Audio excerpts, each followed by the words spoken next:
അതിങ്ങനെ പടിഞ്ഞാറോട്ട് തെറ്റുമ്പോൾ കിഴക്കോട്ട് മാറാൻ തുടങ്ങും. നമുക്ക് എത്ര നീളമുണ്ടോ അത്രയും നീളം വരും. ളുഹർ നിസ്കാരത്തിന്റെ സമയം അതല്ലേ? ആ സമയത്ത് ഭയങ്കര ചൂടാണ്, വല്ലാത്ത തിളപ്പിന്റെ സമയമാണ്, രക്തം ഇങ്ങനെ തിളയ്ക്കുന്ന സമയമാണ് നട്ടുച്ച നേരം. അതുകൊണ്ടാണ് ഉച്ച നേരത്തൊക്കെ വിരളോ കൈകാലുകളോ മുറിഞ്ഞാൽ ബ്ലഡ് സർക്കുലേഷൻ നിൽക്കൂല എന്നൊക്കെ പണ്ടുള്ള ആളുകൾ പറയുന്നത് എന്തുകൊണ്ടാണ്? ആ സമയത്ത് വല്ലാത്ത തിളപ്പിന്റെ സമയമാണ് ഉച്ച സമയത്ത്. അത് ഒരു മനുഷ്യന്റെ ളുഹർ നിസ്കാരത്തെയാണ് സൂചിപ്പിക്കുന്നതെങ്കിൽ അതവന്റെ യുവത്വത്തെയാണ് സൂചിപ്പിക്കുന്നത്. യുവത്വം എന്ന് പറയുന്നത് ഒരു തരം തിളപ്പിന്റെ സമയമാണ്, ഒരുതരം തിളപ്പാണ്. അത് കഴിഞ്ഞ് വീണ്ടും മണിക്കൂറുകൾ പിന്നിടുമ്പോൾ സൂര്യൻ പടിഞ്ഞാറേക്ക് ഇങ്ങനെ പോവാൻ. പടിഞ്ഞാറേക്ക് പോകുമ്പോൾ പഴയ ചൂടും തിളപ്പും ഒന്നും ഇപ്പൊ ഇല്ല, ആ പ്രകാശവും ഇപ്പൊ ഇല്ല. ഒരു ചെറിയ വെട്ടമുണ്ട് എന്നത് കഴിച്ചാൽ, ഒരു മഞ്ഞളിപ്പുണ്ട് എന്നത് കഴിച്ചാൽ വലിയ ചൂടും ഇല്ല, വല്ലാത്ത ഒരു തിളപ്പും ഇല്ലാത്തൊരു സമയം. അത് സൂര്യൻ പടിഞ്ഞാറേക്ക് പോയി അസറിന്റെ സമയം. അതൊരു മനുഷ്യന്റെ വാർദ്ധക്യമാണ്. പഴയ തിളപ്പൊന്നും ഇപ്പൊ ഇല്ല. ഇങ്ങനെ പടിഞ്ഞാറേക്ക് സൂര്യൻ കുനിയുന്നത് പോലെ ഇവൻ കുനിയാൻ തുടങ്ങി. പഴയതുപോലെ കാഴ്ചയ്ക്ക് മൂർച്ചയില്ല, പഴയതുപോലെ സംസാരത്തിൽ സ്ഫുടതയില്ല, പഴയതുപോലെ കൈകാലുകൾക്ക് ബലമില്ല. അവന്റെ ശരീരത്തിന്റെ അവയവങ്ങൾക്കൊക്കെ ഇങ്ങനെ വല്ലാത്ത ഒരു ബലക്ഷയം വന്നുകൊണ്ടിരിക്കുകയാണ്. അതാണ് ഒരു മനുഷ്യന്റെ വാർദ്ധക്യം എന്ന് പറയുന്നത്. വൃദ്ധന്മാര് ആരൊക്കെയുണ്ടോ നിങ്ങൾ അസറിന്റെ സമയത്തെത്തി? യുവാക്കൾ ആരൊക്കെയുണ്ടോ അവര് ളുഹറിന്റെ സമയത്തെത്തി? ഉദിച്ചുയരുന്ന സൂര്യൻ പോലെ പ്രസവിക്കപ്പെടുന്ന ചെറിയ ശിശുക്കളും ബാലന്മാരും അഥവാ ബാല്യവും ശൈശവും ഒക്കെ സുബഹിന്റെ സമയമാണ്. എന്നാൽ പടിഞ്ഞാറ് സൂര്യൻ അസ്തമിച്ചു. ആ സൂര്യൻ മറഞ്ഞു. ഇനി സൂര്യനെ കാണാൻ പറ്റുന്നില്ല. പക്ഷേ വെളിച്ചം ഉണ്ട്, മുമ്പിൽ നിൽക്കുന്ന ആളിനെ നമുക്ക് കാണാം. എന്നാലും ചൂടില്ല, വെട്ടമില്ല, ഒന്നുമില്ല. അത് പടിഞ്ഞാറ് സൂര്യൻ അസ്തമിക്കുമ്പോഴാണ്. അപ്പോഴാണ് മഗ്രിബ് നിസ്കാരം. അതൊരു മനുഷ്യന്റെ മരണമാണ്. അയാൾ മരിച്ചു, അയാളുടെ ഒരു കാര്യവും ഇപ്പൊ ഇല്ല, കാണാൻ പോലും അയാളെ കിട്ടുന്നില്ല. പടിഞ്ഞാറ് സൂര്യൻ അസ്തമിച്ചാൽ സൂര്യനെ കാണാത്തതുപോലെ മരിച്ച ആളിനെ ഖബറിൽ കൊണ്ടുവച്ചു. ഇപ്പൊ അയാളെ കാണാൻ പറ്റുന്നില്ല. പക്ഷേ അയാളുടെ ഓർമ്മകൾ ഇപ്പോഴും ഇവിടെ ഉണ്ട്. എല്ലാരും പറയും, ഓ കഴിഞ്ഞ ആഴ്ചയും അദ്ദേഹം ഈ കടയിൽ വന്നിട്ട് പോയേ ഉള്ളൂ, ഇന്നലെയും ഈ വീട്ടിൽ നിന്ന് ഇറങ്ങി പോയേ ഉള്ളൂ, മിനിങ്ങാന്നും ഈ പള്ളിയിൽ നിന്ന് നോമ്പൂറിച്ചിട്ട് പോയേ ഉള്ളൂ എന്നൊക്കെ നമ്മൾ പറയും. ഏതുപോലെ സൂര്യൻ പടിഞ്ഞാറ് അസ്തമിച്ചാലും പറയും 2 മിനിറ്റ് മുമ്പ് സൂര്യൻ ഉണ്ടായിരുന്നു, 10 മിനിറ്റ് മുമ്പ് സൂര്യൻ ഉണ്ടായിരുന്നു എന്നൊക്കെ പറയുന്നത് പോലെ അതൊരു മനുഷ്യന്റെ മരണമാണ്. മഗ്രിബ് എന്ന് പറഞ്ഞാൽ അസ്തമയം, അത് മനുഷ്യൻ അസ്തമിക്കുന്ന സമയമാണ്, മരിക്കാൻ. അത് കഴിഞ്ഞാൽ സൂര്യനെ പാടെ മറന്നു. സൂര്യന്റെ വെട്ടമേ ഇല്ല, അതിന്റെ പ്രതിഫലനങ്ങളേ ഇല്ല, അതിന്റെ ചൂടേ ഇല്ല. സൂര്യനെ തന്നെ എല്ലാവരും മറന്നു. മുമ്പിൽ നിൽക്കുന്ന ആളിനെ കാണാൻ പോലും പറ്റുന്നില്ല. അതാണ് ഇശായിന്റെ സമയം. പ്രിയപ്പെട്ട സഹോദരങ്ങളെ, അതൊരു മനുഷ്യന്റെ പരലോകമാണ്. മരിച്ചുപോയ ആരെ ഇപ്പൊ നമ്മൾ ഓർക്കുന്നത്? മരണപ്പെട്ടു പോയ ആരെ നമ്മൾ ഓർക്കുന്നു? ചിന്തിച്ചു നോക്കിയേ. വല്ലപ്പോഴും ഒരിക്കലൊക്കെ നമ്മൾ ഓർക്കുമെന്നതിനപ്പുറത്ത് നമ്മൾ വിസ്മൃതിയിലായി അവരുടെ വിഷയം. അതാണ് ഒരു മനുഷ്യൻ ഇശാ നമസ്കാരം കൊണ്ട് അവന്റെ പരലോകത്തെ സൂചിപ്പിക്കുകയാണ്. ചുരുക്കി പറഞ്ഞാൽ 5 നേരത്തെ നിസ്കാരം കൊണ്ട് ഒരു മനുഷ്യന്റെ ജനനം മുതൽ, യുവത്വം മുതൽ, അവന്റെ വാർദ്ധക്യം മുതൽ, അവന്റെ മരണം മുതൽ, അവന്റെ പരലോകം വരെയുള്ള സൂചന നൽകുന്ന 5 നേരത്തെ നിസ്കാരം.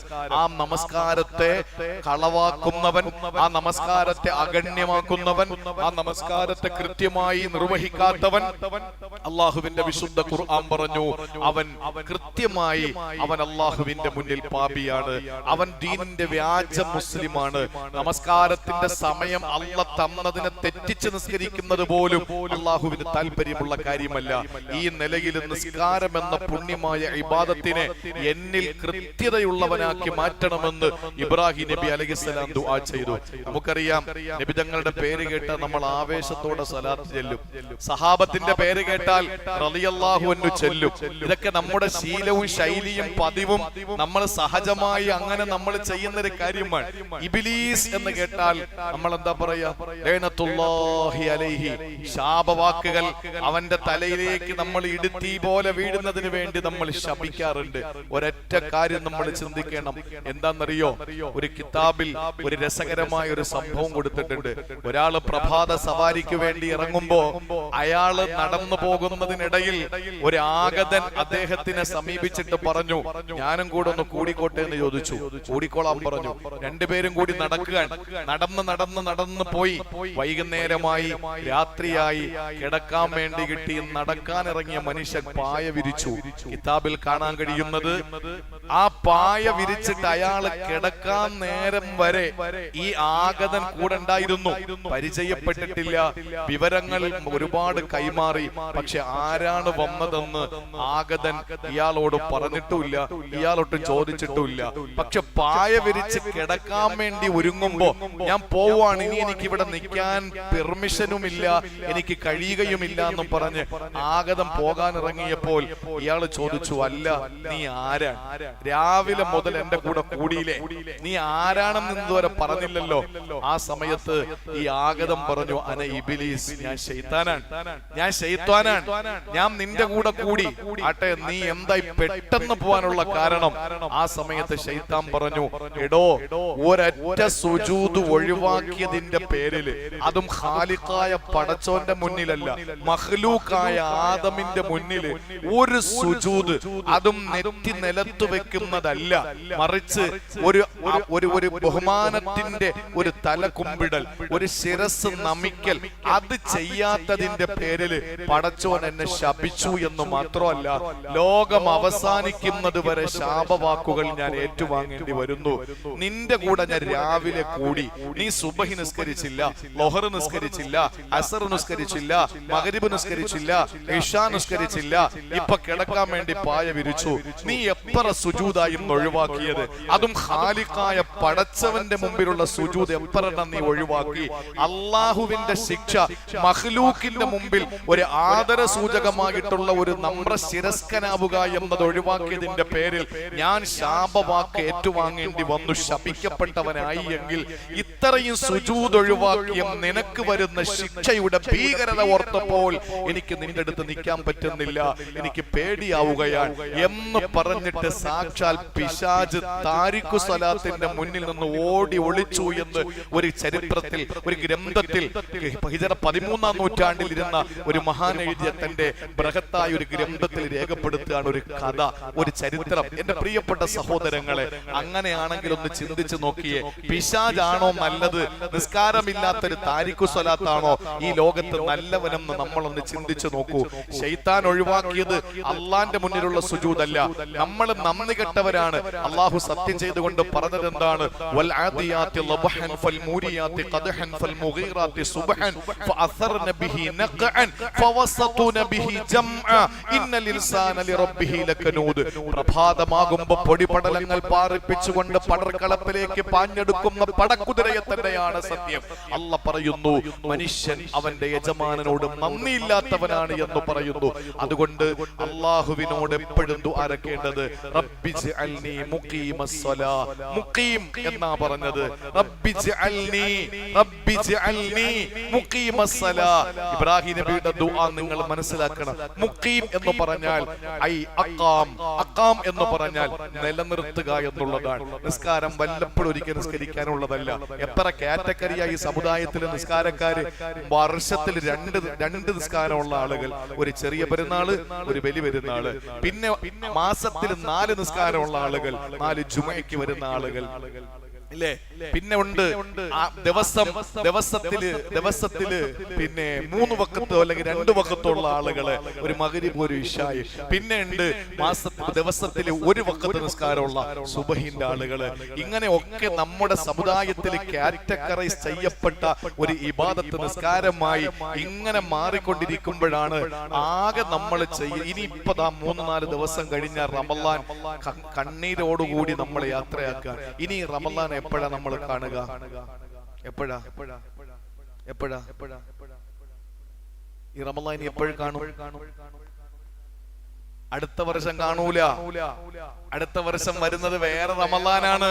ഇന്നി യൗമുൻ ജദീദ്, ഓരോ ദിവസവും ന്യൂ ഡേ, ഒരു പുതിയ ദിവസമാണ് ഈ റമളാൻ. അല്ലാഹുവിന്റെ അടുക്കൽ സ്ഥിരപ്പെട്ടിരിക്കുകയാണ്. ഇനി നമ്മൾ കാണും ആഖിറത്തിൽ പോകുമ്പോ നല്ല ഒരു സുന്ദരനായ കോലത്തിൽ നമ്മൾ ഈ റമളാനെ കാണും. നമ്മളെ കൈപിടിച്ചുകൊണ്ട് സ്വർഗത്തിൽ പോകാനോ അല്ലെങ്കിൽ വിരൂപനായ ഒരു മനുഷ്യന്റെ കോലത്തിൽ നമ്മൾ കാണും കൈപിടിച്ചുകൊണ്ട് നരകത്തിൽ പോകാനോ. അതുകൊണ്ട് ഈ റമളാനില് നമ്മൾ ഇനി അടുത്ത വർഷം പുതിയ റമളാനെ നമ്മൾ സ്വീകരിക്കുന്നു. ഈ സക്കാത്ത് എപ്പോഴാ കൊടുത്തത്? കൊടുത്തു. ഇനി കൊടുക്കുന്ന എപ്പോഴാ? അടുത്ത വർഷം പൂർത്തിയാകണം. ഹജ്ജ് ആയുസിൽ ഒന്നേ ഉള്ളൂ, ഉംറ ആയുസിൽ ഒന്നേ ഉള്ളൂ. നിസ്കാരം എന്ന് പറയുന്നത് ഇങ്ങനെ അല്ലാഹു തആല റൊട്ടേറ്റ് ചെയ്ത് നമുക്ക് ഇങ്ങനെ തന്നുകൊണ്ടിരിക്കുന്നത് എന്തിനാണ്? ആ നമസ്കാരത്തിന് അത്രയും ഗൗരവമുള്ളത് കൊണ്ടാണ്. അതുകൊണ്ട് നമ്മൾ നിസ്കാരക്കാരാകാൻ വേണ്ടി ദുആരക്കുകയും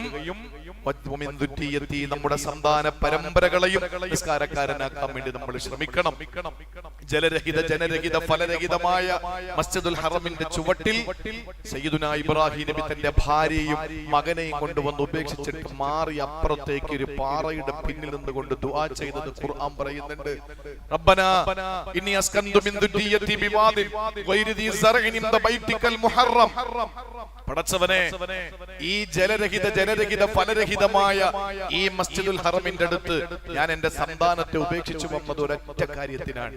റബ്ബനാ ലിയുഖീമുസ് സ്വലാഹ്, നിസ്കാരം നിലനിർത്തുന്നവനാകാൻ വേണ്ടിയാണ്. നിസ്കാരം നിലനിർത്തുന്നവരാകാൻ വേണ്ടിയാണ്. മക്കൾക്ക് വേണ്ടി ദുആ എന്നാ മാത്രം പോരാ, മക്കളെ പള്ളിയുമായിട്ട് അടുപ്പിക്കണം. മക്കളെ പള്ളിയുമായിട്ട് അടുപ്പിക്കണം. ആ പള്ളിയുടെ ചൈതന്യവും പള്ളിയുടെ മണവും പള്ളിയുടെ സൗന്ദര്യവും പള്ളിയുടെ സൗരഭ്യവും നമ്മുടെ മക്കൾക്ക് പകർന്നു കൊടുക്കണം. ഒരു കാര്യം ഉറപ്പാണ്, ഇന്ന് നമ്മുടെ തലമുറ, ഇരിക്കുന്ന വൃദ്ധന്മാര്, ഇരിക്കുന്ന യുവാക്കള്, അവരുടെ തൊട്ട് താഴെയുള്ള കൗമാരക്കാര്, ഇവര് എന്തെങ്കിലുമൊക്കെ പള്ളിക്ക് വേണ്ടി ചെയ്ത് പള്ളിയുടെ പണി ചെയ്ത് മദ്രസ ഉണ്ടാക്കി നാളൊരു തലമുറ ഇതൊന്നും ചെയ്യുന്നൊരു പ്രതീക്ഷ നമുക്ക് വേണ്ട എന്നാണ് വർത്തമാനകാല സാഹചര്യങ്ങളുടെ വിലയിരുത്തലുകളെങ്കിൽ എന്റെ പ്രിയപ്പെട്ട സഹോദരങ്ങളെ, അള്ളാഹുവിനോട് ദുആരക്ക് എന്റെ പരമ്പരയെ കൂടെ നീ നന്നാക്കി തരണം. ഏറ്റവും പ്രധാനപ്പെട്ട ഒരു കാര്യം പറയട്ടെ, ഇത് രണ്ടും പറഞ്ഞിട്ട് എന്താ അള്ളാഹുവിനോട് ഇബ്രാഹിം നബി ദുആ എന്നത്? നിസ്കാരം കഴിഞ്ഞാൽ ഉടനെ എന്താ വേണ്ടേ? നിസ്കാരം കഴിഞ്ഞാൽ ഉടനെ എന്താ വേണ്ടത്? നിങ്ങൾ തന്നെ പറഞ്ഞാൽ മതി, ഞാൻ ആയത്ത് ഓതി തരാം. റബ്ബി ജഅൽനി മുഖീമസ്സലാഹ് വമിൻ ദുർരിയതി റബ്ബനാ വതഖബ്ബൽ ദുആ. നിസ്കാരം കഴിഞ്ഞാൽ എന്താ വേണ്ടത്? ദുആ. നിസ്കാരം കഴിഞ്ഞാൽ ദുആ ചെയ്യണമെന്നാണ് ഈ പറഞ്ഞത്. പടച്ചോനെ, എന്നെയും എന്റെ പരമ്പരയും നീ നിസ്കാരക്കാരാക്കണേ അല്ലാ. എന്നിട്ട് അടുത്തത് റബ്ബനാ വതഖബ്ബൽ ദുആ.